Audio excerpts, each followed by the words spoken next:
your command. At times, perhaps. A world full of people and buildings and things was all very foreign to me. If I wished companionship, I ran with the wolves and flew with the birds. If I spoke, it was to the trees. What did I have to compare it with? In time, I began to wonder, of course. I recall the first time I crept beyond the edge of the wilds.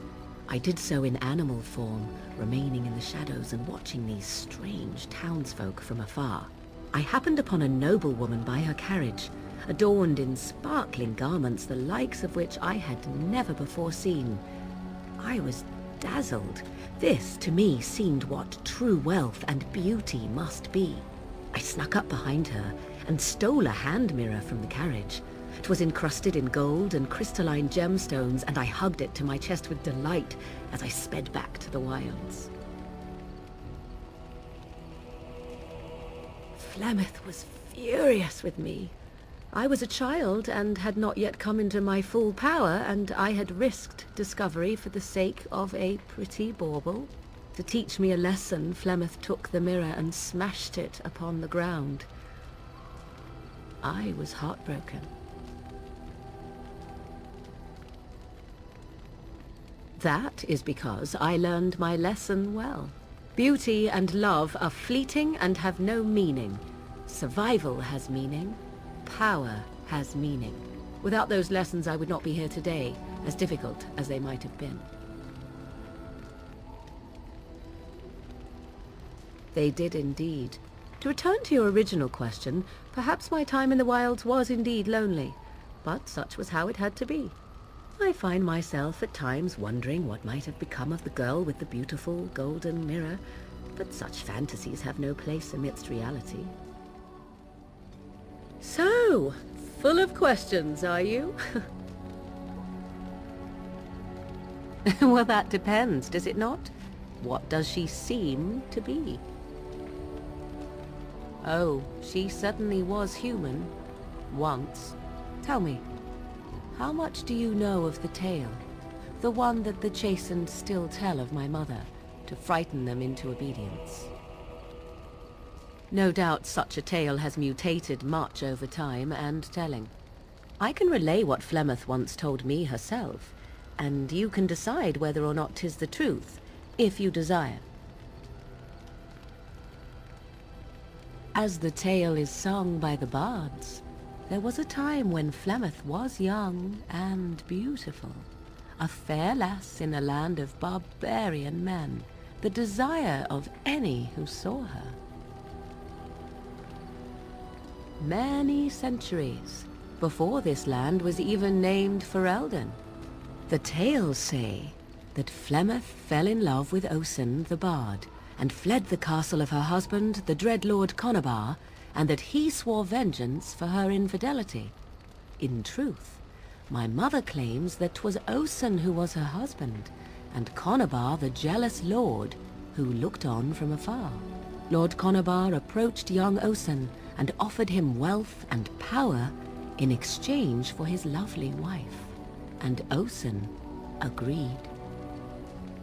The life of a bard is a poor one, and love fades in the wake of hunger. 'Twas Flemeth who suggested the arrangement. All would have been well had Lord Conabar kept his end of the bargain. But he was a foul man who bargained with coin he did not possess.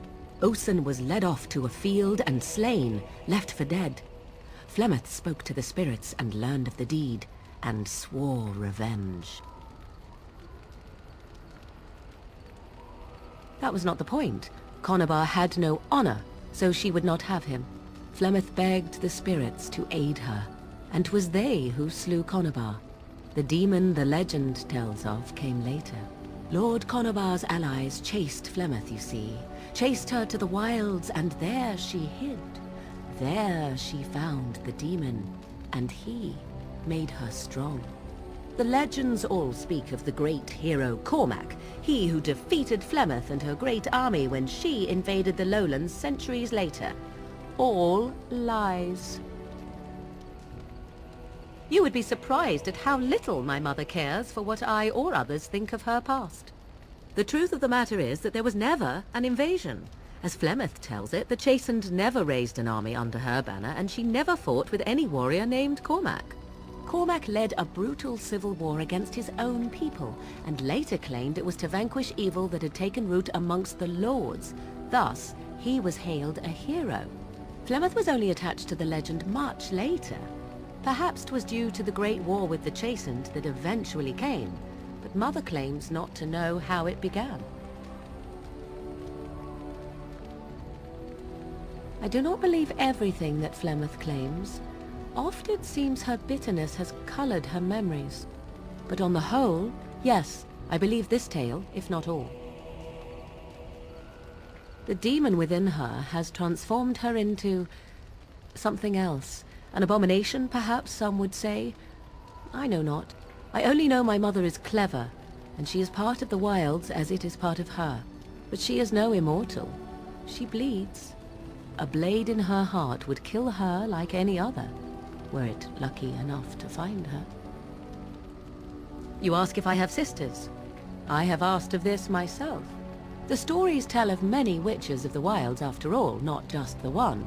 And these tales existed long before I did.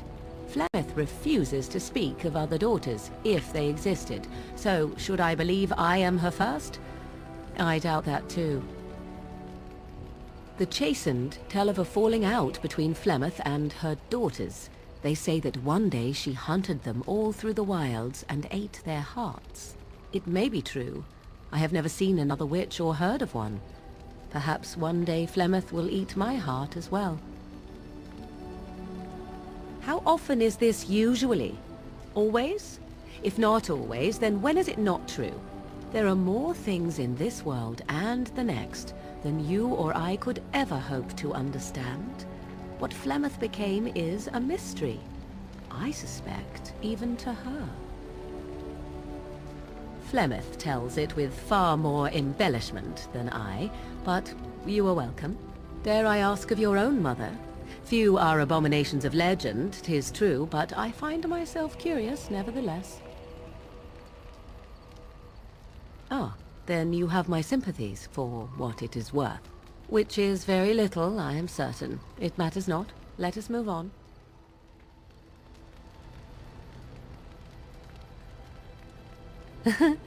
You are very cute to ask so many questions.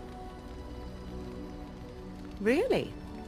Perhaps we should be wrapped in ribbons and adorned with flowers. So cute are we, too.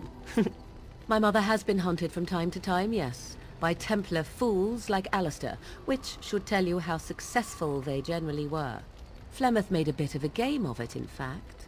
The Templars would come again, and she would look at me and smile and say that the fun was to begin once more. I am unsure. I was too young to understand, and perhaps 'twas bravado on Flemeth's part, or perhaps she was merely amused. I will never know. Flemeth would warn them once. 'Twas a warning they inevitably failed to heed. And then the true game began. Often Flemeth would use me as bait. A little girl to scream and run and lure the Templars deeper into the wilds and to their doom.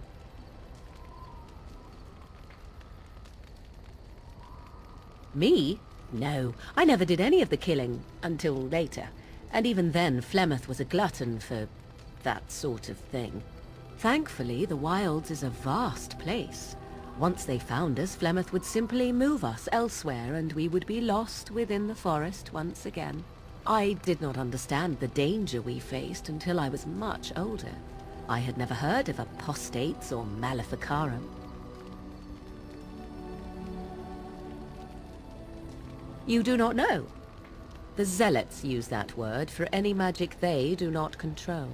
The chantry sees any mages not leashed to the circle of magi as apostates, and apostates could become maleficarum, evil mages that resort to blood magic and become demon-enslaved abominations.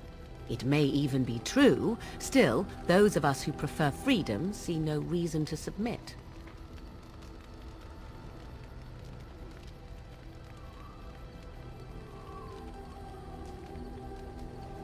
Oh, I hope you're not simply being agreeable. It would be a refreshing change. Enough of this talk. Let us return to the task at hand. I assume you were actually asking whether Flemeth herself gave birth to me. Truly, I do not know. I once asked Flemeth that very question, and she merely laughed at me. It is not inconceivable that she could capture a chastened man, or perhaps change to a more attractive form to attract him willingly. I find it more difficult to imagine her with child. It seems likely, does it not? In an animal form, a babe could easily be spirited away and raised as Flemeth's own. I do know the tales of Flemeth having many daughters, even though I have never met another, and Flemeth has always treated me as her blood.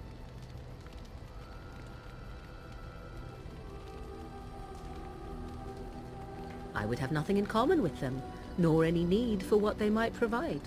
Flemeth taught me everything I needed to learn. How to survive, the meaning of power, the truth of men. If other mothers do not teach these things, then I believe them the lesser. Room for coddling and weakness? Why should such things be desirable? To indulge in love is to indulge in delusion. Surely a Grey Warden such as yourself does not believe otherwise.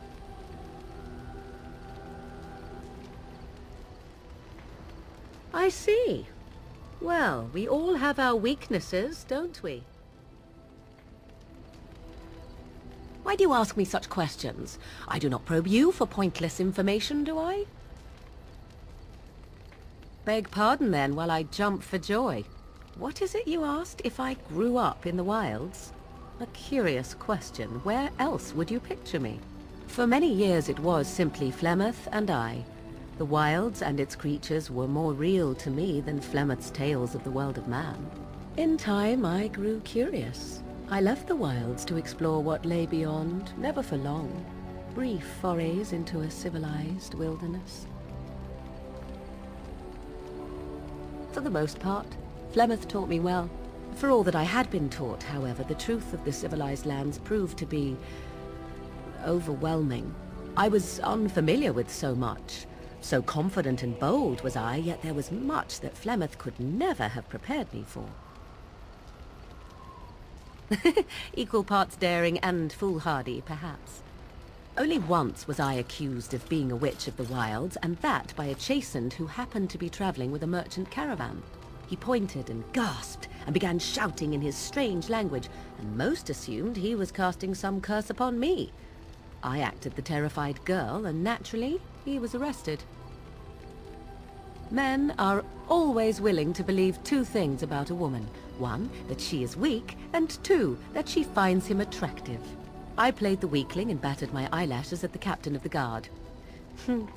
Child's play. The point being that I was able to move through human lands fairly easily.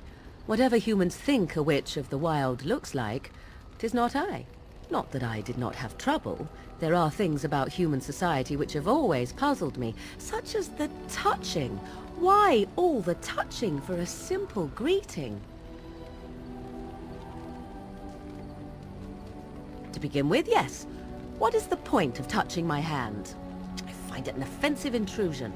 There were many nuances that Flemeth could never tell me of. When to look into another's eyes. How to eat at a table.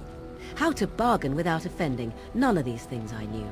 I still do not understand it all, truth be told, but then I gave up long ago any hope of doing so. When I returned to the wilds last, I swore to Flemeth that I had no intention of leaving again.